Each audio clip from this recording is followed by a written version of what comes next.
UFC fighter? How's it been, the experience and everything?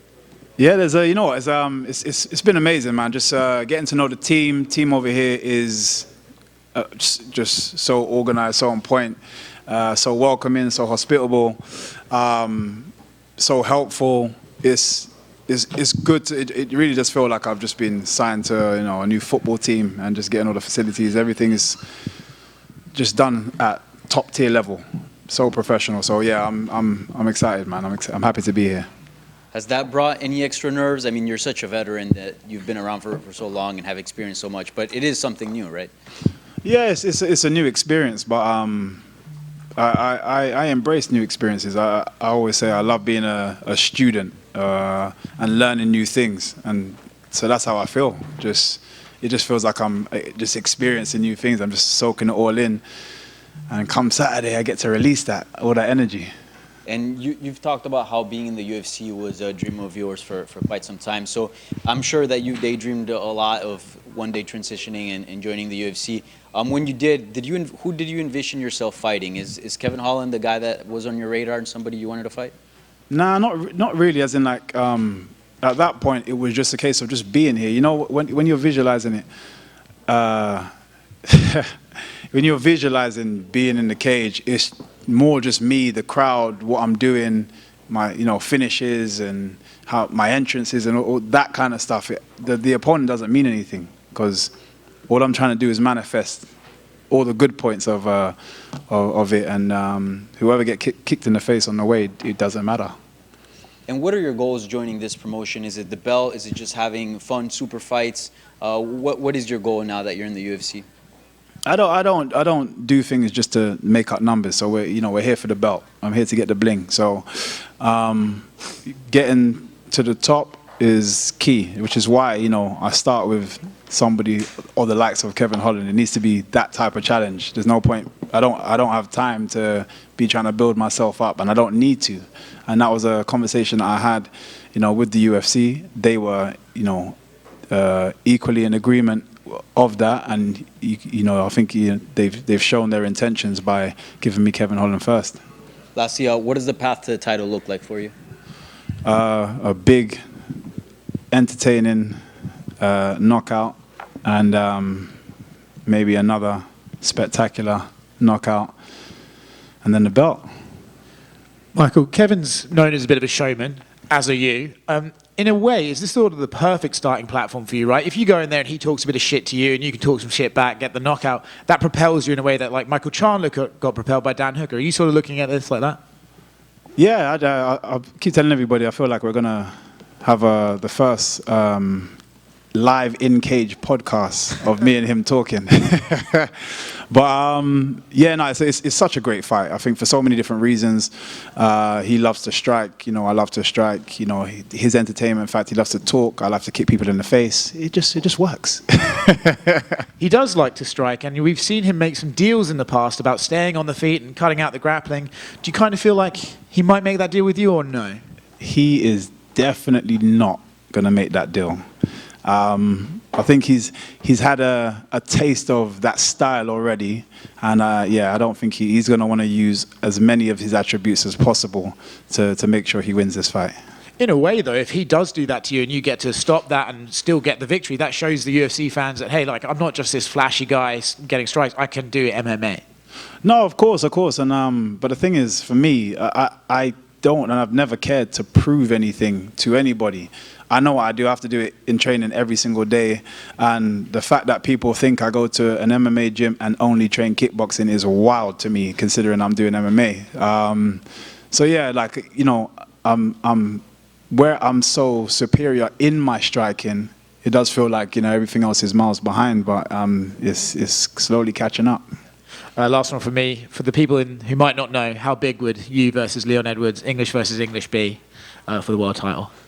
Stadium type big. This is what I mean, and it's just so good for the UK. It's so good for inspiring more talented fighters in future coming from that side of the world.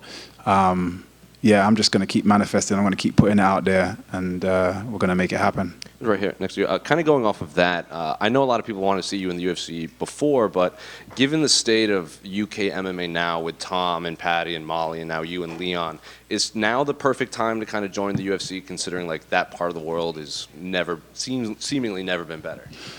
Yeah, 100%. And this is why I say I think things just happen for a reason. I'm a big believer, and everything happens for a reason. And everyone's like, oh, I felt like you should have been here years before and this and that. No. It happens for a reason. And as you say, look at the state of the UK MMA now. It's just a perfect time to add an explosive, exciting, very good-looking guy.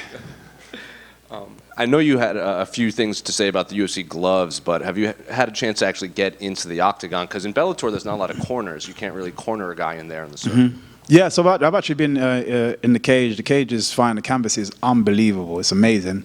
It's perfect for my style. It's got so much grip and traction for me to be able to move. Yeah, it's just going to make me that much more dangerous. Do you think the Bellator cage limited you in that, in terms of grip and the lack of corners and the circling and everything? You know what it is? For me, it was slightly inconsistent, because there'll be certain times that they spray it to clean it, and it would leave a slight film on top. And for someone of my style, having any kind of slippery surface is just difficult, But this one, you can tell just the quality and how consistent it's going to be, regardless of they can put whatever on, and it's got grip. So yeah, I'm definitely looking forward to performing in this cage. Speaking of Kevin, did you know he's I think a second-degree black belt in Kung Fu? Yeah, in Kung Fu. Yeah. When they introduce him, he goes, Bruce Buffer goes, he's a Kung Fu fighter fighting out of so-and-so. He's a Kung Fu fighter. So here's my understanding, because I started in Lao Gar Kung Fu. Yeah. We have sashes, not belts. So I don't think it's second degree something. And oh, okay. Because if he said that, then he's lying to you. this is someone else saying. Okay. He does have a background in Kung Fu. Okay, no, that's cool, man. It's good to see two Kung Fu opponents kind of collide. It reminds me of I don't know if you've seen this film, Twin Warriors, or it's called Tai Chi Masters, depending on what side of the world you get it. One of my favorites, a Jet Li movie, unbelievable. So yeah, we're two twin warriors. And then last one for me, can I get your thoughts on the main event between Sean and Cheeto? Ah, man, it's a great fight, great storyline to it as well. Because obviously the first one is a bit controversial in terms of how it ended, but for me, O'Malley's just he's got something special that he just keeps, and he seems to be getting better and better and better. Obviously similar to myself, his timing and stuff, but also seeing his jiu-jitsu ability and stuff as well. Yeah, for me, I'd put my money on Sean O'Malley, but it's definitely a difficult fight. Michael, right here to your right. When we first learned about this fight, it actually popped up, I think, on the War Room in one of Dana White's videos, and it had a Toronto date in January. Was that ever a date that was offered to you, or was it always March? Yeah, it was never a thing. It was weird. I'm sure it was the Nelk Boys or something that it was in their route. I don't know, but even when I went back to see that clip, I don't know how somebody even managed to pause it on that. I was trying so hard to see that. That was on there for less than 0.5 of a second. Like, how did people spend time? Yeah, so I don't know how they even found that, but yeah, it was never really a thing. I think they were just kind of putting, super matchups on the board, and somebody happened to see it. Internet's a wonderful place. Obviously, you've been in some big fights, Grand Prix, fought for a title.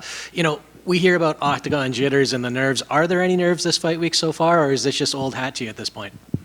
Yeah, I've done it too many times now. I always have. I don't like to call it nerves. There's always that kind of like pre-fight feeling. My pre-fight, this happens in the gym as well. Like my coach, it happens every single time. My coach is like, "Okay, guys, glove up or pad up." I have to run to the toilet. I don't know what it is, but it's like, it's just my body screaming at me like, "Yeah, we're about to go to war," And again, I don't like to call it nervous. I call it excitement. So yeah, I got some excitement, and that usually helps me. Last one from me. I mean, obviously coming over from Bellator, what is the main difference you've noticed between the promotions so far?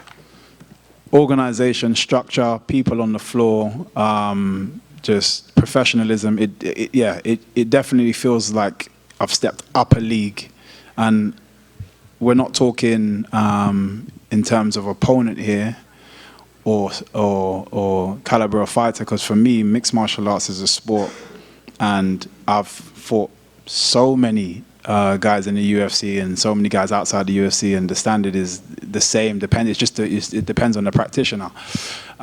It's more about what's happening out there. The guys are so on it, so helpful. Seriously, that's for me is the key thing. Even just having to make weight and these guys sorting out your foods and your nutrition, and just it's just so helpful. And I'm so used to having to organize all that kind of stuff myself, not having to think about that kind of thing. It really does play a massive part in your experience coming into a fight. And Michael, right here. I think one of the unique things about you, covering you through your Bellator years, was you would always mention how one day you would go to the UFC. Like, you didn't hide that. You didn't give politically correct answers. I guess, why did you manifest that so early on, and I guess why did you see yourself, no matter what happened, ending up here? It was, I guess, for me, it's because it was my intention at the start. So it wasn't something that I've ever lost sight of. I was a typical fan before, so I only knew UFC. You know, I was probably the guy that would probably ask you the question, "Do you do UFC?" You know, at the time. So going into mixed martial arts was me wanting to go to UFC, to the point where I was considering moving to America, because at the time I was like, well, the only way I'd be able to be good or even learn mixed martial arts is that I'd have to move to the States. You know, this is just me being clueless, that not knowing that there is mixed martial arts everywhere, until I came across my gym, London Shoot Fighters, and then just fell in love with the team there, the guys, the coaches there, and then kind of started my journey from there. But I think I've just never lost sight of wanting to eventually come here at some point, just because it was my original goal. So yeah, I think that's why I just want to manifest what got me started in the first place. Michael, over here. Obviously, you mentioned that this is a dream come true for you. So how and when did those conversations start with the promotion, and when did you really have it sink in that, hey, I'm about to go make my UFC debut? So interestingly enough, actually, I think their first reach out, which was kind of a mistake on their part, because it kind of showed their interest. Basically, when I did my bare knuckle fight, and I announced that I'm doing my bare knuckle fight, people started reaching out like, oh, does that mean he's a free agent? And obviously the UFC reached out like, is he a free agent? And we're like, oh, so somebody's interested, huh? So obviously that was them initially, and it was like, oh, no, still with Bellator, got X amount of fight, but I've got this amount of time left, and then we can speak thereafter. And then the conversation just remained open, if you know what I mean. So, so we kind of started from there, and then it's weird. It was a bit of a longer process in the beginning, and then it just sped up right towards the end, to the point where we even just the announcement of the fight, we hadn't even confirmed everything. I want to say that three days before. So, yeah, it's been a crazy ride, a roller coaster ride. Hi, Michael. Greetings for Ecuador. Do you think winning this fight will put you in the ranking a possible title career? Sorry, say the last bit again. Do you think winning this fight will put you in the ranking and a possible title career match? Oh, okay. Yeah, 100%. I think the reason, like I said, the reason why I've even got a fighter of this standard, at this level, is because of their intentions is aligned with mine of wanting me to be at the top. I think, I always say, I think the added value that I think I bring is that I'm very capable of marketing myself without anybody. I'm very good at marketing. I'm very aware of how to utilize certain spaces to help market myself. And I think they understand me with a title and my brain and how to market as well. It's great for everybody, all parties involved. So yeah, definitely, this win will put me up there. How you doing? You all right? Good. I just wanted to get your thoughts on Ian Gary, because in the last media day, he gave a prediction to the fight and basically said you got no chance against Kevin Holland. So I just wanted to... Yeah, I think everyone's entitled to their opinions. I never like to need to crush anybody for their opinion. He's allowed to share his thoughts because he's doing it at the top level now. I also think that's a little bit of worry. I think that's a little bit of, I hope he gets crushed, because it means then I'm not in line for anything. Because, you know, me winning means I'm potentially in line to have to do it. And now I can't be like, oh, no, there's other reasons why I can't fight him. So you're going to find a lot of people wishing for my downfall that are in the division simply because they don't want to cross me. And they know what that's going to mean. So, yeah, that's how I see it. I don't need to tear him down for anything. You're happy for your opinion, happy to take it on board, and happy to throw it back in your face when I knock him out.